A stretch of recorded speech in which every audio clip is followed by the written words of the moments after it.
قائد اعظم رسول صلی اللہ علیہ وسلم کے حکم پر مسلمانوں کی قیادت کرنے کے لیے لندن سے واپس آئے تھے۔ کیا واقعی قائد اعظم نے ایسا کوئی خواب دیکھا تھا؟ خواب کس کو سنایا؟ وجاہت مسعود کا کالم نگار وجاہت مسعود لکھتے ہیں کہ مولانا شبیر احمد عثمانی نے 12 ستمبر 1948 کی شام قائد اعظم محمد علی جناح کا جنازہ پڑھایا۔ اس ضمن میں ڈاکٹر ایلن کائسلر کے حوالے سے ایک روایت بار بار بیان کی جاتی ہے۔ یہاں مناسب ہوگا کہ ڈاکٹر کائسلر کا کچھ تعارف ہو جائے۔ ڈاکٹر کائسلر جولائی 1947 میں برطانوی ہند کے شہر ڈیراڈون مسوری میں امریکی نژاد مشنری والدین کے ہاں پیدا ہوئے۔ تقسیم کے بعد اپنے والدین کے ہمراہ پاکستان چلے آئے۔ یہاں ان کے والدین خانیوال، لاہور اور رائے گنج میں مقیم رہے۔ ڈاکٹر کائسلر نے ابتدائی تعلیم کے بعد کچھ عرصے لاہور کے ایف سی کالج میں بھی پڑھایا۔ 1965 میں برکلے یعنی کیلیفورنیا منتقل ہو گئے اور اب وہیں مقیم ہیں۔ روانی سے اردو اور پنجابی بولنے والے ڈاکٹر کائسلر اکثر پاکستان آتے رہے ہیں اور دائیں بازو کے حلقوں میں خاصے معروف ہیں۔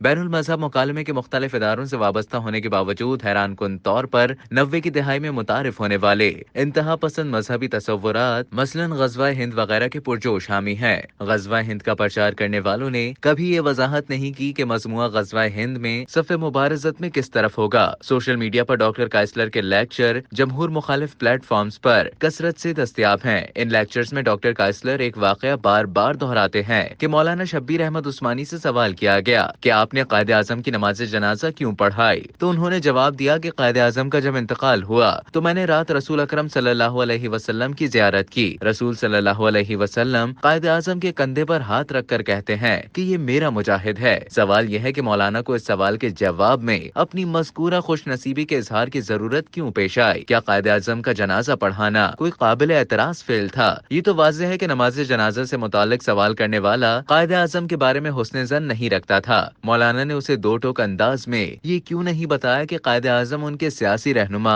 بابائے قوم اور مسلمانان ہندو پاک کے عظیم قائد تھے، چنانچہ ان کی نماز جنازہ پڑھانا ایک سعادت تھی۔ اس کا جواب یہ ہے کہ مولانا شبیر احمد عثمانی کا سیاسی موقف بابائے قوم قائد اعظم کی دستوری، سیاسی اور سماجی بصیرت سے متصادم تھا، چنانچہ انہیں اپنے سیاسی موقف کا جواز تراشتے ہوئے خوابوں کی پناہ لینی پڑی۔ علامہ شبیر احمد عثمانی سے منسوب یہ روایت بیان کرنے والے کسی بھی متعین واقعاتی یا تقویمی حوالے کی ضرورت محسوس نہیں کرتے۔ واضح رہے کہ مولانا شبیر احمد عثمانی 13 دسمبر 1949 کو بھاولپور میں انتقال کر گئے تھے۔ اس ضمن میں سابق وفاقی سیکرٹری داخلہ اور آئی جی پنجاب پولیس چودھری فضل حق نے نظریہ پاکستان کونسل اسلام آباد کے ماہنامے نظریہ میں ایک مضمون لکھا تھا، اقتباس ملاحظہ ہو۔ علامہ شبیر احمد عثمانی نے قائد اعظم کی وفات کے بعد بتایا کہ قائد مرحوم نے انہیں ایک نشست میں بتایا تھا کہ وہ لندن میں خود اختیار کردہ جلا وطنی کو سرور کائنات صلی اللہ علیہ وسلم کے حکم پر ختم کر کے واپس آئے تھے، جو انہیں رسول پاک صلی اللہ علیہ وسلم نے خواب میں دیا تھا۔ خواب کی تفصیل بیان کرتے ہوئے قائد نے بتایا کہ رسول صلی اللہ علیہ وسلم کا حکم نہایت واضح تھا، محمد علی واپس جاؤ اور وہاں کے مسلمانوں کی قیادت کرو۔ قائد اعظم نے خواب سنا کر تاکید کی تھی کہ اس واقعے کا ذکر ان کی حیات میں کسی سے نہ کیا جائے۔ بحوالہ ڈاکٹر صفدر محمود، روزنامہ جنگ، 29 ستمبر 2011۔ قائد اعظم برطانیہ میں اپنا عبوری قیام ختم کر کے 1934 میں ہندوستان واپس آئے تھے۔ حیرت ہے کہ نبی آخر الزماں صلی اللہ علیہ وسلم کے حکم کی سعادت سے سرفراز ہونے والے محمد علی جناح کے مقام سے مولانا شبیر احمد عثمانی جیسے متابہر عالم دین 10 برس تک بے خبر رہے اور انہوں نے مسلم لیگ میں شمولیت کے لیے 1944 تک توقف فرمایا۔ قائد اعظم جیسے قانونی نکتہ رز ذہن نے مبینہ طور پر علامہ شبیر احمد عثمانی کو یہ تاکید کرتے ہوئے کہ اس واقعے کا ذکر ان کی حیات میں کسی سے نہ کیا جائے، یہ کیسے فرض کر لیا کہ علامہ شبیر احمد عثمانی کی وفات ان کے بعد ہوگی؟ زندگی اور موت کے بارے میں تو کوئی متعین پیش بینی نہیں کی جا سکتی۔ قرارداد مقاصد کیف و کم کا تجزیہ کرنے سے پہلے 11 اگست 1947 کی طرف لوٹنا ہوگا۔ پاکستان کی دستور ساز اسمبلی کا افتتاحی اجلاس نوزائیدہ ریاست کی پہلی سرکاری تقریب تھی۔ محمد علی جناح اس موقع پر 3 حیثیتوں سے ایوان کو خطاب کر رہے تھے۔ وہ دستور ساز اسمبلی میں اکثریتی جماعت آل انڈیا مسلم لیگ کے منتخب صدر تھے۔ وہ پاکستان کے نامزد گورنر جنرل تھے